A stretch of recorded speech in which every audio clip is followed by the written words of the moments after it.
This is Steve Zeltzer with Workweek, and we have covered the struggle of Namibian workers at the Rossing mine and Husab mine and their fight around the issue of contract labor, the conditions of contract workers. And joining us today are a worker and a member of the union. I'm the president of Namibia Security Workers Union. At the same time, I'm also the general secretary of the National Retail Union of Namibia. I am Marcia Kauatjitotje. I'm based in Swakopmund. I was an ex-employee of Eagle Night Watch.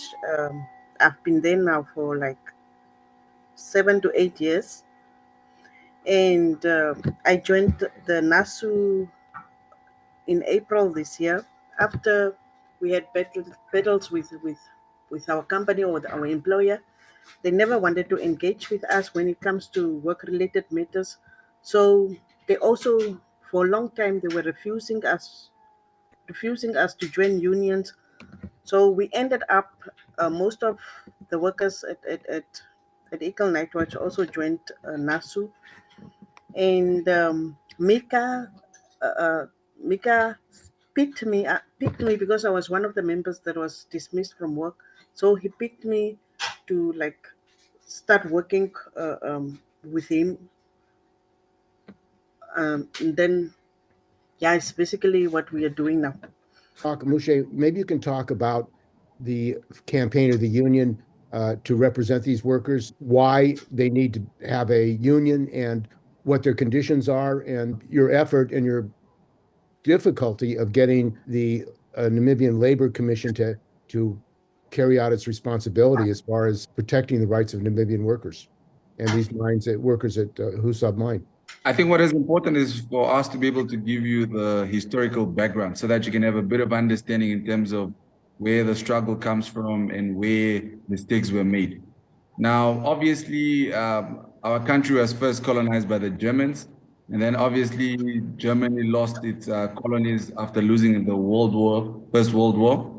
And then obviously we sort of became a British protectorate. So the mandate was then given to South Africa for them to govern us under the British colony. And eventually we waged a liberation struggle, and workers were at the forefront of the liberation struggle. So back in the days, there used to be a system called SWANLA, which was basically the Southwest Africa Labor Association, which sort of used to be a labor hire type of system whereby workers would be recruited and then they would be paid minimal wages and things of that sort. So that's where the struggle basically started. So the struggle started with the workers, and the workers sort of waged the war in order for us to attain our independence. Now, before our independence, unions used to be very vocal, they used to be very militant, and they used to deliver results. But unfortunately, when we gained our independence, our unions lost their independence because majority of them became affiliated to the ruling party. Now, it becomes very difficult to pull rights when it's obviously affiliated to the ruling party. Now, with its affiliation to the ruling party, unions have sort of lost their power. And to put it frankly, the unions have sold out the workers. And they have now obviously become embedded with the capitalist system. And that is why you'd realize and you'd see that most of these unions, they have got shares in mining companies. Most of these unions, their leaders are shareholders in specific companies. And it becomes difficult to wage a class struggle for workers when the union bosses themselves are sort of now benefiting from this same capitalistic system that the workers are trying to fight. Now, obviously, with our independence that we gained in 1990, we adopted a capitalist system. And you know very well, in capitalism, it's about the exploitation of workers in order to maximize profits. And that is unfortunately the struggle that we're currently waging. And that is why it has become so difficult, because the unions that are supposed to protect the workers are in cahoots with the ruling party. And as a result of that, that is why we are always having hiccups at the Ministry of Labor, because the same people who are supposed to defend workers' rights and defend workers' interests are now working together. And as a result of that, workers in this country are essentially left to fend for themselves. And that is why some of us have taken up that space to defend workers in this country. And the question of contracting out, as you were saying earlier, you used to have contract labor in Namibia, like in South Africa, under the apartheid regime, where Yes. workers were contract workers. This whole thing of contract workers is a subjugation. You don't have any protection. You don't have the benefits of being a permanent worker. Do you think this is the plan of the companies, the capitalists, to destroy the working class by having everybody made a contract worker? You're pretty much right, because the problem is one of the issues that we're struggling with in our country is that we have a massive high unemployment rate. Now, companies can obviously now do as they please, because if you're only working on contract, that simply means that I've got no obligation to you.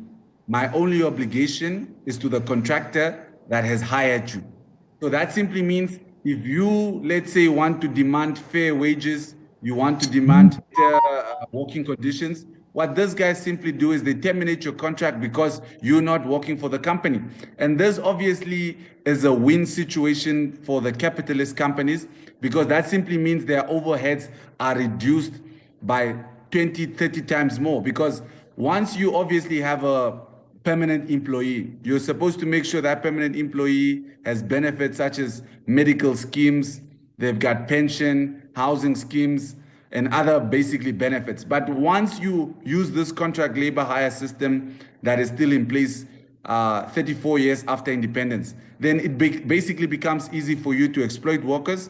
It becomes easy for you to oppress workers, and workers simply become fragile because they are now obviously scared to lose their jobs, because unfortunately, when you are in a country where unemployment is almost at about 1.6 million people who are unemployed, which is almost more than 50% of our population, that obviously means that you need to start conforming, and you need to basically start obeying to rules you would not naturally obey if the conditions were sort of favorable to you as a worker. And that is why, unfortunately, if we do not continue fighting this system until this contract labor hire systems are removed, workers are going to continue suffering, and they're not going to be able to get the benefits that they deserve. Now, I must point it out to you that before independence, a domestic worker during apartheid could afford a house. Today, professionals, even teachers, nurses, soldiers, and all of this type of professions are unable to afford houses because, unfortunately, the workers have become much more poorer because the capitalists have found mechanisms of making sure that workers are not paid adequate wages as they ought to be paid. And the particular conditions of miners in uranium mines are very dangerous. You're working with a highly toxic material. The issue of health and safety, how is that related? What are the conditions for these workers who are working with highly toxic materials, the uranium, and the toxic processing of uranium that's taking place at the Husab mine? Let's just be a bit frank. So the Chinese have taken over, I think, 90% of our uranium mines.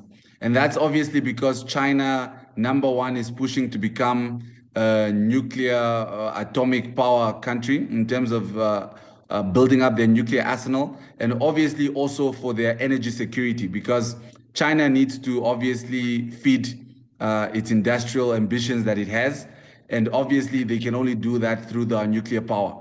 Now, because Chinese know that our government is weak, they are obviously taking chances by cutting costs in terms of ensuring that there is enough safety that's taking place.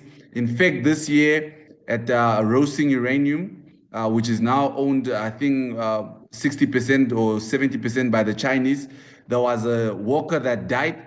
And this worker died as a result of obviously negligence that the Chinese have now started putting in their workplaces. In fact, back in the days, our fatalities at workplaces was much more lower. In fact, we never used to record high fatalities until Chinese started taking over most of our industries. They are in construction. In fact, just last week, a Chinese worker, not a Chinese worker, but a Namibian working for a Chinese company called Zhongmei, which is constructing a road that's headed to the airport. died as a result of a crane falling on this particular worker's head. And this worker did not even have a safety harness. There was no safety materials or any PPE for this particular worker. So the conditions have actually become horrible. The conditions have become terrible because our leaders currently now only have an interest in taking bribes from the Chinese, because you know very well China has a policy of giving soft loans to this corrupt African leaders, and they basically stay out of your politics. They do not care about your politics for as long as they are funding you, and that is basically what is happening. So the conditions have become horrible. What we're suspecting is that obviously more workers are going to die. In fact, I want to inform you about a worker that died this year at the lithium processing mine, whereby there's lithium being mined in the area of Uis. This worker died as a result of exposure to chemicals. However, this company called Zingfeng has been trying to cover it up. They've paid the officials at the Ministry of Labor, at the Ministry of Health, to sort of make it a cover up to say that the death of this worker was just a natural death. But unfortunately, this was not a natural death, because this worker was coughing blood, and this blood coughing was a result of exposure of chemicals that they are obviously producing at their lithium processing mine. Workers, they are not even working with proper dust masks. They are in fact working with this mask that we used to put on for Corona. So you can just imagine that it's a shame that these are the conditions of our workers, and our government doesn't seem to care, because their only interest is the bribes that they're receiving from these Chinese companies. And the fight of your union to represent the workers, I understand that many workers have feared retaliation, that they get fired if they join a union. Do you have a problem of bullying and retaliation against workers who want to get a union and have union rights? I mean, so to join a union is sort of a constitutional right. It's one of those enshrined rights that any Namibian has.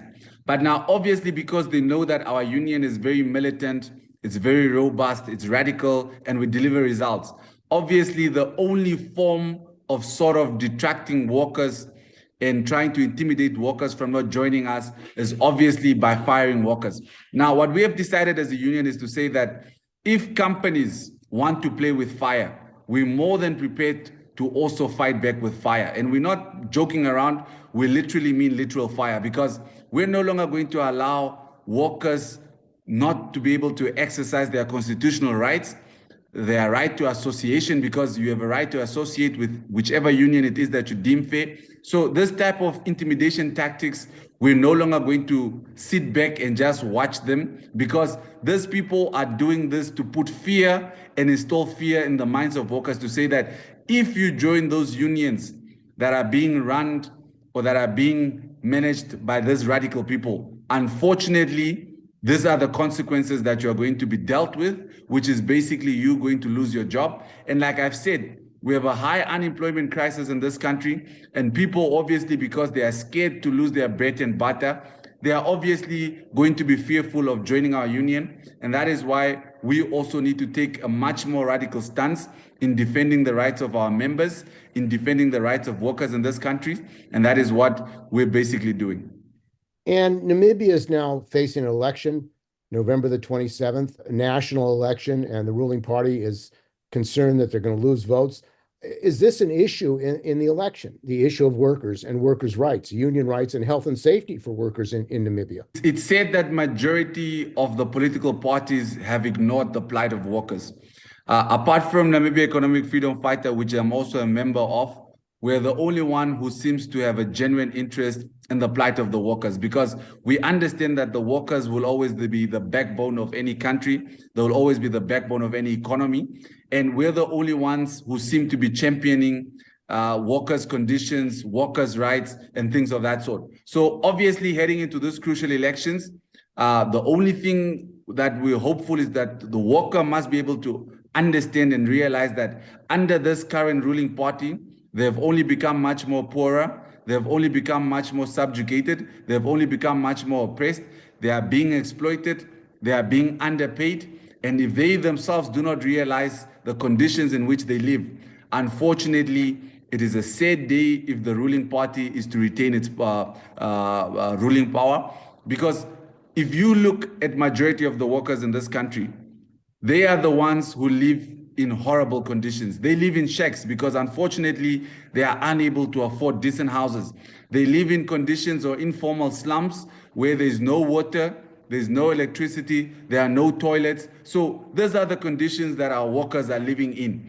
And it's a shame that a worker who's supposed to sort of be living a dignified life is unfortunately living in undignified conditions due to the fact that these people are unable to afford a house. Now, I want to quickly give you some shocking stats.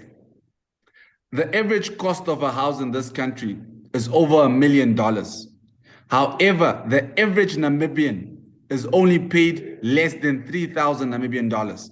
Now, in order for a Namibian to be able to qualify to buy a house that costs $1 million, their salary needs to be at least a minimum of 40,000. Now, if majority of the workers only earn less than 3,000 Namibian dollars, how then are those workers supposed to afford a decent, proper house where they've got a toilet, where there's running water, where there's electricity, and whereby they are able to live a dignified life? Just 2, 3, 4 weeks ago, in the informal settlements of Walvis Bay, there was an area that's called, I think, Twaloloka or something of that sort, where over 100 shacks burned down. And majority of these workers who live there, or majority of the people who live there, are workers who are working in the fishing industries, who are working in the security industry, the retail industries, and basically those low-paying industries. And it's said that workers working even in mines are unable to afford houses. Back in the days when you used to work in the mines used to be one of the best paying industries in our country. But today, even the mines are no longer the best paying industries. So everything has become much more worse. And if the voter doesn't realize this, then unfortunately, I do not know what it is more that the people need for them to see in order for them to realize that the things have only gotten much more worse in our society. And are you concerned about growing repression of workers and trade unions by the government and the police forces? Because apparently the laws have been changed in Namibia, so you have to get a permit for a rally, and the government, the laws now allow them to punish workers who actually have peaceful demonstrations, peaceful protests. This thing has been going on. You see, workers back in the days used to utilize strikes as the only form of basically bringing a company to the negotiating table. Now, there's a high court ruling in the matter of ShopRite versus a union called NASWU. Now, in that ruling, the court ruled that when workers are basically busy with a strike, the company can actually hire temporary workers, or they can basically hire workers to basically fill in for those workers who are striking. Now, that basically simply means that workers have now lost the only tool that they had in their arsenal, which was a strike, in order for them to force a company. So things are only becoming much more worse because the judiciary system also seems to be captured. The police also have been captured because every time there is a sort of a labor matter, this is not a criminal issue, this is a pure civil matter, but the police always seems to have a keen eye in coming to involve themselves in arresting some of that. In fact, I've been arrested on several occasions for basically going to stand with workers, speaking up for workers' rights. We've done absolutely nothing wrong. We're just basically standing and saying that we're not going to work. We are refusing to work, but we get arrested just so that they can continue instilling fear. So our country is slowly but surely becoming an autocratic state. In fact, I'd like to say that Namibia is officially a kleptocracy, and unfortunately, we're headed for the worst. And this issue of the capture of government agencies is not unique to Namibia. In the United States as well, OSHA, EPA, Environmental Protection Agency, these agencies have been captured by the companies they're supposed to regulate. So this is a similar situation in the United States of corruption and takeover of these agencies. How do you see organizing to fight back and uniting the working class to defend its rights and regain its rights that it had after the revolution? I think what is important is obviously to be able to educate our people, because obviously in a capitalist society, you know, the few, which we call the elites, obviously have to control the working class, because the working class has always been a danger for the ruling elite. And that is why they always try by any means necessary to create as much division among workers and things of that sort. And that is why for us as a rallying point as a union is to say that we must be able to organize workers much more into a powerful force, because if workers are disorganized, then unfortunately the ruling elite and the ruling class are going to continue trembling on us, and they are going to continue exerting their pressure and force on us. So it's basically to educate the working class. It's basically to give them information. It's basically to empower them with the necessary tools in order for them to be able to understand that this fight is not an individual fight, but it is a collective fight for the betterment of not only the workers, but also society. Because we cannot allow a country such as Namibia. We are ranked the second most unequal society in the world after South Africa. And that's because South Africa and Namibia share similarities, because both of us went through apartheid, and the same system sort of still remains in place. And this inequality is the reason why in South Africa there's a high crime rate, and this high crime rate is also now picking up here in Namibia. And unfortunately, if people, and the working class to be in particular, do not realize that we need to unite in order for us to be able to fight this inequality, because the wealth redistribution is one of the biggest problems. Namibia is a wealthy country. Namibia should be the Switzerland of Africa. In fact, I usually like to say that we should be the Qatar of the Middle East or the United Arab Emirates. But unfortunately, due to greed, due to corruption, and due to the geopolitics, and we must keep in mind that there is that geopolitics at play, whereby obviously the neoliberals want to obviously continue ensuring that whatever it is that they've established continue to flourish. And that's why you'd see that Namibia as a society is obviously having a constitution similar to the United States, similar to what France has. And you can clearly see that we have adopted the same capitalistic systems that have obviously proven not to work everywhere else in the world. If anyone wants to tell me that capitalism truly works, I want them to give me classical examples, because capitalism doesn't work. Capitalism is a cancer that is destroying society. And that is why we must be able to give back the powers and the means of production back to the workers in order for society to be able to thrive. And that is the only means that are truly going to work. And you say that China plays a large role in Namibia. How big is the role of China in Namibia? The role of China is pretty much massive. If I'm to tell you, they've literally taken over virtually all of our industries. When the Chinese first came here, they were primarily only in the retail sector. But over the years, as their influence has grown, they've taken over our mining industries, they've taken over our construction industries, they've taken over our manufacturing industries. They've literally sort of captured the whole of a society. And their influence has become so massive that they get majority of the state contracts. In fact, just to give you an illustration, the ruling party is currently building a headquarters worth $1 billion. And it's being constructed by a Chinese company called Unique. And it just gives you an idea of how embedded the Chinese are in our society. In fact, they have built majority of our key important institutions. The Home Affairs, which is basically sort of like your homeland there, was built by the Chinese. Our head office for the Namibian police was built by the Chinese. Now, these two institutions are very crucial because number one, they control sort of your entry in and out of the country. So the systems that we are currently using to issue our passports, our national documents, they are basically being controlled by the Chinese. Chinese here have become naturalized citizens. In fact, majority of them have Namibian citizenships.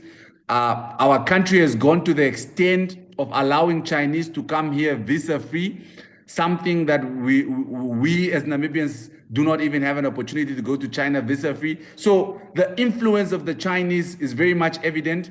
There was recently, a few months ago, an unveiling at the Namibian school, the statue of Chairman Mao Zedong. So it just shows you that the extent to which the Namibian government worships the Chinese is to that point that they've actually built a statue of a foreign leader in your country. I mean, it would be treason for the Germans or even for the Jews to sort of build a statue of Hitler in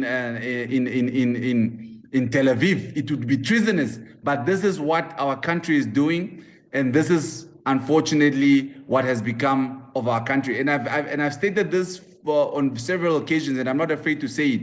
Our country is no longer being managed from State House, but it is being managed from Beijing, and Xi Jinping is the one calling the orders in this country. And the role of China now is competing with the United States, with U.S. imperialism, Western imperialism. How do you see uniting the workers internationally? Because you're going to be having a hearing, an arbitration hearing November 8th. What can workers and trade unions around the world do to support your members, to support workers in Namibia, and to demand that they have justice, they have protection, they have unionization, and the wealth of Namibia should be controlled by them? I think what is important is that this message should clearly go out to the rest of the world to say that workers around the world need to unite. And that is why it is important that we need to obviously form solidarity forums in order for us to be able to unite the workers globally. Because it is a shame that when there's an issue, let's say, for example, there's a strike in the United States, that we as Namibians are unable to say, hey, we are supporting the workers there, and we obviously want our voice to be heard.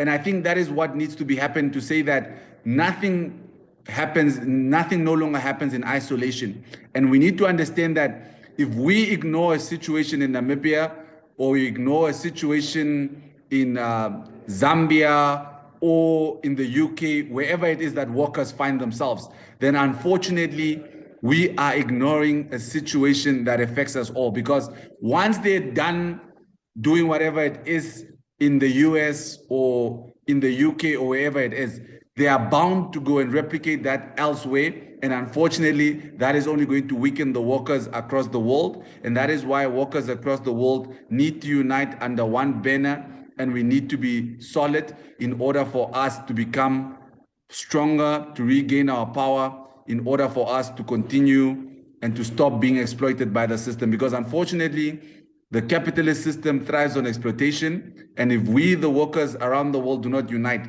we are obviously headed for the worst times. And unfortunately, I do not want a situation that's going to lead to a sort of October 25 revolution type of situation whereby workers revolt in that particular manner. But unfortunately, circumstances are going to push workers to that particular point, because the capitalists do not seem to want to back off. And that is why you'd notice that they are busy pushing artificial intelligence, they're pushing robots, so that they can basically make the worker redundant. I mean, once these guys start getting robots to replace human beings, then they're no longer going to have a need for us. And that is where, if we as workers around the world do not see the need for us to also start pushing back on these robots and this artificial intelligence, then those robots are not going to replace anyone else's job but our jobs. And we have to fight that before it becomes a reality everywhere else. And are you saying that despite the fact that Namibian workers need jobs, China is exporting workers or bringing in workers into Namibia to take away work from Namibian workers? Is that what's going on in Namibia? Let me tell you a funny, interesting story. So there's a cement plant owned by the Chinese. It's called Chite Cement. Now, at this cement plant, I think 2 years ago, we went there because there were illegal Chinese immigrants without any type of paperwork. When we got to that plant, Chinese workers were busy sweeping. Those are the type of jobs that Chinese are busy doing in this country. Now, it is very laughable that a Chinese must cross oceans in order for them to come and do basically work that can be done by any Namibian. And these people come here under the pretext that they are coming to do sophisticated jobs. How sophisticated can it be to take a broom and sweep? So our jobs are being taken. They're bringing in 90% to 100% of the material. So China is literally sort of having a vacuum whereby they are literally taking every single income out of our country and taking it back to China in order for them to fuel their growth.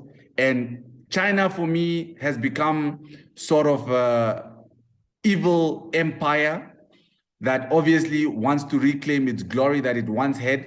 But in the manner it's doing it, it's very satanic, it's very demonic.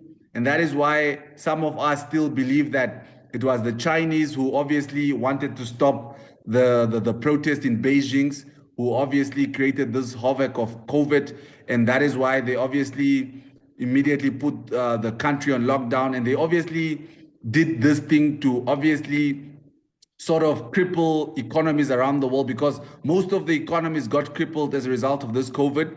Most of the workers lost their jobs.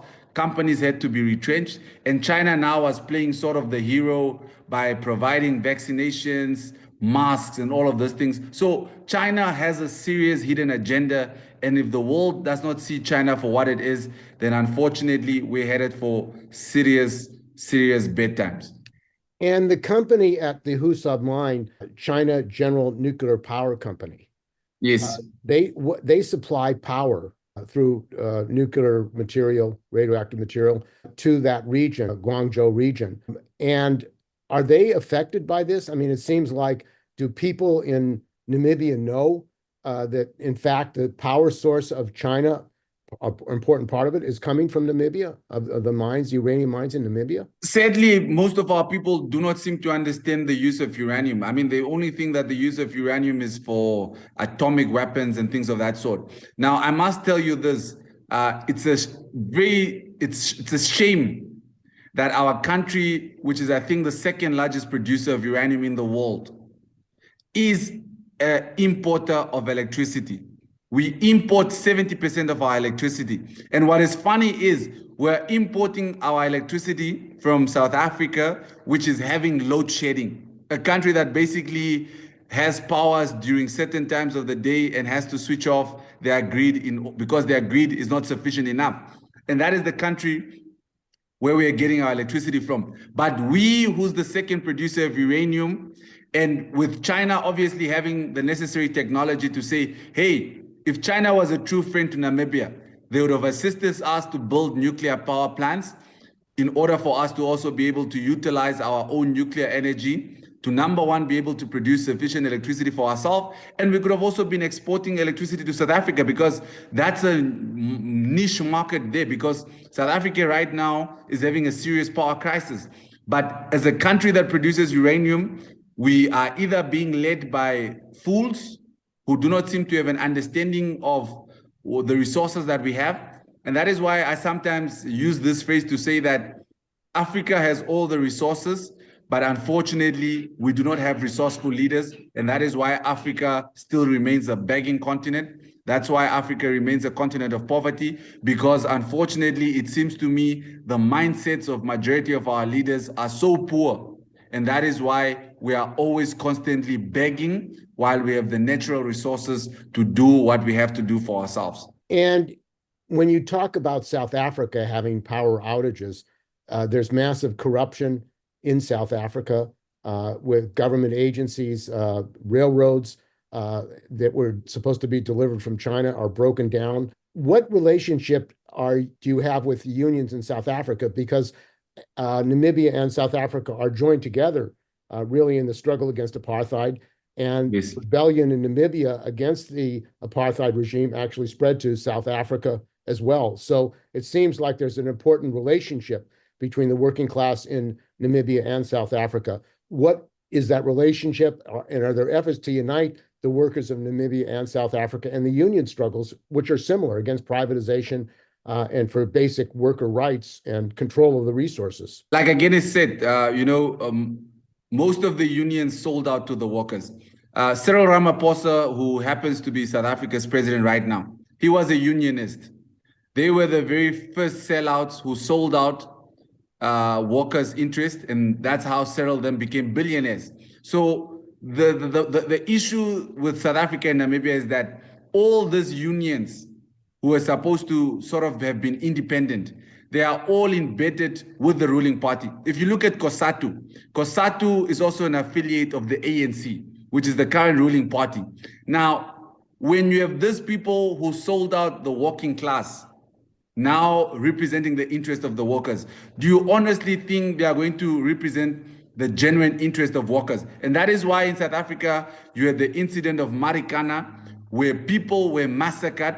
And at the time those people were massacred, Cyril Ramaphosa was the deputy president of South Africa, and he also happens to be a shareholder in that aluminum mine where those workers were massacred. So the struggle of workers, for as long as we do not have independent unions that are no longer affiliated to political organizations, because the problem, once a union affiliates to a particular political organization, then unfortunately they are forced to dance to the tunes of that particular organization. And that is why we're calling for de-associations of unions with political organizations, so that unions can remain truly independent, impartial, and only serving the interest of the workers. Because a union must not care who is in government. It must be able to call out that particular government and say, what you're doing here is wrong, rectify it immediately. But if we are affiliated to the ruling party, do you honestly think we are going to call out our own comrades? Do you think we are going to sort of embarrass them and say, comrades, what we're doing here is wrong? And that is why I'm saying unions are now compromised. And that is why, as a result of this compromise, they are no longer able to fully fulfill their mandate of serving and protecting the workers as they ought to. However, our struggle is going to continue to try and unite workers, not only in South Africa, but across the world, because the fight is not just in South Africa, it's not just in Namibia, it's a global fight to rescue workers from this exploitative system. And are you going to be reaching out to unions in South Africa for support for your struggle? Most certainly we're going to reach out, but we're only going to reach out to independent unions. We're not going to reach out to any unions affiliated to ruling parties. Unfortunately, that we're not willing to do, because that's similar to us compromising, and that's similar to us basically selling out. Because the problem is, once unions affiliate to the ruling party, what we have seen is that the ruling parties usually rope in the heads of those unions. Some of them get ministerial positions. Some of them get ambassadorial positions. And it sort of becomes a messy, because you are now no longer able to have checks and balances, because now the same hand is trying to reprimand the same hand, and it doesn't work. Unfortunately, that is why if we're going to reach out to any unions, they must be independent, they must be impartial, they must not affiliate to any form of political organization whatsoever. And Marcia, you're going to be having a hearing on November the 8th. What is that hearing about? And who is going to be at that hearing? The hearing is about a dispute that we referred to the Ministry of Labor. We had a problem with the, we happened to find out that the company is giving an affirmative action report yearly to the Equity Commissioner. And what they are stating in this AA report is not what is in reality. What the money that they're promising, or that they're stating in the AA report, that is not the money that we are getting on the ground. The benefits that they are stating on in the AA report is not what we are getting. So we tried to get engaged with them so that we can iron out these issues. They always refused. We went to the extent of uh, um, engaging with the AR activist who managed to get hold of the equity commissioner. We requested the equity commissioner to call the company in for a meeting so that the three parties can meet and resolve these issues that we have. But still, the company refused to come. It only decided that they only want to speak with the equity commissioner. But at the end of the day, I realized that the equity commissioner was siding with the company, and I believe there was something done, a hidden agenda that went on there, which could be the reason why the equity was siding with the company. We have problems with when it comes to health and safeties. The company forever is ignoring our rights. Whenever we even the simple dust mask to get a dust mask at our workplaces is very hard. So these So are the workers are having to spend their own money, their own personal Mm, money to get PPE, to get protection for themselves on the job in this nuclear mine. yes. There was a guy, like I said, like I mentioned earlier. One thing that we also want to ask on that day is why is the government or the labor or whosoever is responsible for that allowing for security companies, like especially at the Husab mine. I have seen it only at Husab mine, whereby they are using the security companies to do work such as firefighting, receptionists, CCTV operators, those type of jobs that have nothing to do with a security guard. I mean, a security guard is someone who stands and monitor a place or search bags when the people are knocking off for that rate of $8, which now they promise to increase next year to $18. Now imagine a firefighter, that person that's supposed to rescue someone that is having. Let me put it this way: a firefighter is a security guard. This security guard that is getting a $10 per hour, for instance, that has no medical aid, that has no house, that has no nothing, is rescuing a person that is sitting with a medical aid, that is sitting in a house, that has a car, that has everything that him that is rescuing don't have. So those are things that I actually don't understand, and that I want to bring to the attention of the labor commissioner. Why don't they are claiming that I once also raised it up, and they said they are not the one that are responsible for that are giving tenders to the companies. So we should report this one to that company that is giving tenders to whoever is to the companies. Okay, well, thank you. And Amushe, is your union going to put out an appeal for international action on November Yeah, 8th? most certainly. So what we're gonna do is we're gonna basically write out a letter, and then we're obviously going to send it to the relevant organizations. In fact, what we have tried to do is we've tried to contact the International Labour Organization in Geneva in order for them to sort of, through their networks, be able to spread our message much more faster, because they obviously have all the relevant contacts in various countries and things of that sort.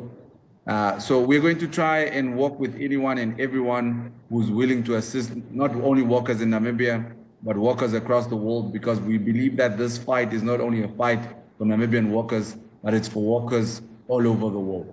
Well, I want to thank both of you for joining us on Work Week. I think your struggle is important, not just for workers in Namibia, but workers all over the world. It's the same struggle, it's the same fight, and only really internationalism and united struggles of workers globally can defeat these companies, these exploiters. And it appears that they want slave labor in Namibia with workers. No, I understand also that workers, they've hired police in some of the mines to enforce the conditions in the mines. And when you have the police at an actual mine telling workers not to fight for their health and safety, you have a serious problem. Precisely.